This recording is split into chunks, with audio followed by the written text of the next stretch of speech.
Le Salon du chocolat est le plus important événement mondial consacré à cette denrée. Il a lieu non seulement à Paris, mais aussi dans les plus grandes villes internationales, New York, Tokyo, Moscou, Pékin et Shanghai. À Paris, le Salon du chocolat a eu lieu tous les ans depuis maintenant 13 ans. Cette année, il a accueilli sur 12 000 m² d'exposition près de 150 chocolatiers venus du monde entier, Allemagne, Autriche, Belgique, Japon, Italie, Syrie. Plus de 400 participants et des pays producteurs de plus en plus nombreux, Sao Tomé et Principe, Mexique, Côte d'Ivoire, Venezuela, Gabon, Madagascar. Il offre aux visiteurs de nombreuses animations, défilés de robes en chocolat, œuvres monumentales ou extraordinaires, démonstrations renouvelées et recettes à base de chocolat. Nombreux produits.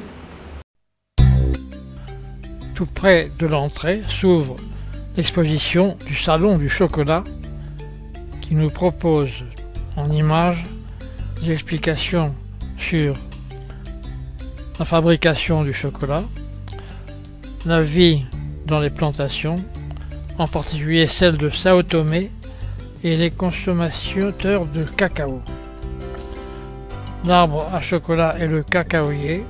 Ses fruits sont les cabosses qui poussent directement sur le tronc de l'arbre. Chaque cabosse contient 25 à 50 fèves ou graines. Les fèves sont recueillies et fermentent de 2 à 7 jours. Après recharge, elles sont grillées. C'est la torréfaction. Après le concassage, on obtient la pâte de cacao ou masse de cacao, d'où on extrait à peu près ça, d'une part par filtration et désodorisation le beurre de cacao, et d'autre part un résidu, les tourteaux, qui après blutage se transforment en poudre de cacao. Le beurre de cacao est mélangé à d'autres ingrédients, sucre, sel, cannelle, vanilline, lait pour le chocolat au lait. On y ajoute éventuellement de la poudre de cacao, c'est ainsi qu'on obtient le produit final, le chocolat. Le premier stand rencontré à proximité de l'entrée du salon est celui des glaces Magnum. Pour ses 20 ans, Magnum lance un nouveau bâtonnet parfum, Magnum Tentation. Découvrez l'instant plaisir que Magnum vous a réservé. Les hôtesses vous offrent un bâtonnet après vous avoir fait choisir entre les deux parfums, caramel ou amande chocolat. Cette friandise est délicieuse et comme j'avais très faim, n'ayant pas déjeuné, j'y suis retourné 4 fois et consommé un esquimau à chacune de ces visites. J'ai également profité des offrandes de chocolat en beaucoup d'autres emplacements. Ce n'est donc pas au salon du chocolat que l'on peut mourir de faim. Au début du salon, en son milieu et à son extrémité se trouvent des espaces où on peut voir des spectacles permanents.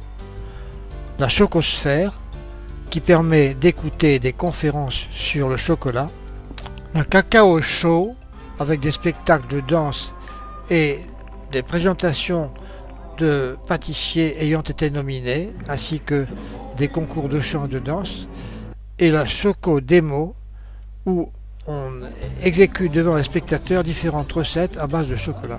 La chocosphère présente un cycle de conférences dégustation. Mieux connaître pour mieux apprécier le chocolat, telle est et restera la raison d'être du salon. Toutes les heures, le salon du chocolat propose un cycle exceptionnel de conférences dégustation animées par des personnalités et des animateurs. Tous les sujets concernant le chocolat sont abordés. Histoire du chocolat, marché du chocolat, plaisir du chocolat, religion et chocolat et bien d'autres sujets encore. À la fin de la conférence, les hôtesses offrent aux spectateurs sur des plateaux d'argent des chocolats à déguster. Durant les 5 jours du salon, l'espace Cacao Show présente, sous le signe de la fête et de la culture, les danses, chants et gestuels des pays producteurs, sous forme de voyages dans différents pays d'Amérique du Sud, d'Indonésie, du large de l'Afrique dans l'océan Atlantique pour Principe et Sao Tomé, de documentation sur le cacao et les racines du chocolat, la remise également des awards du chocolat, le défilé des robes de chocolat, la remise d'un cœur en chocolat au professeur Cabrol. Chaque année, des démonstrations de recettes de chocolat ont lieu dans l'espace Chocodémo. Un grand amphithéâtre accueille plusieurs dizaines de spectateurs. Face à eux, sur une grande estrade, les pâtissiers et les présentateurs exécutent en une quarantaine de minutes des plats à base de chocolat. À la fin de chaque présentation ont lieu des dégustations. Les pâtissiers Relais Dessert y montrent leur création: verrine choco exotique, carillon griotine, tarte chocolat aux agrumes, secret de chocolat. En différents endroits du salon, on peut rencontrer des monuments en chocolat, également des créateurs de moulage et des sculpteurs de chocolat. Au premier salon du chocolat parisien, en l'an 2000, on a pu voir la cathédrale de Paris en chocolat. N'ayant pas eu l'autorisation des commissaires du salon d'utiliser mon caméscope, je n'ai pu en retrouver qu'une représentation élémentaire. Mais il s'agissait d'un monument impressionnant, long de 5,10 m, large de 2 m, haut de 3,60 m et d'un poids de 1000 kg, dont 600 kg de chocolat. Il a nécessité 1500 heures de travail par 16 personnes, dont 6 chocolatiers, et a été fabriqué en 11 pièces pour le transport et le déplacement de l'ouvrage.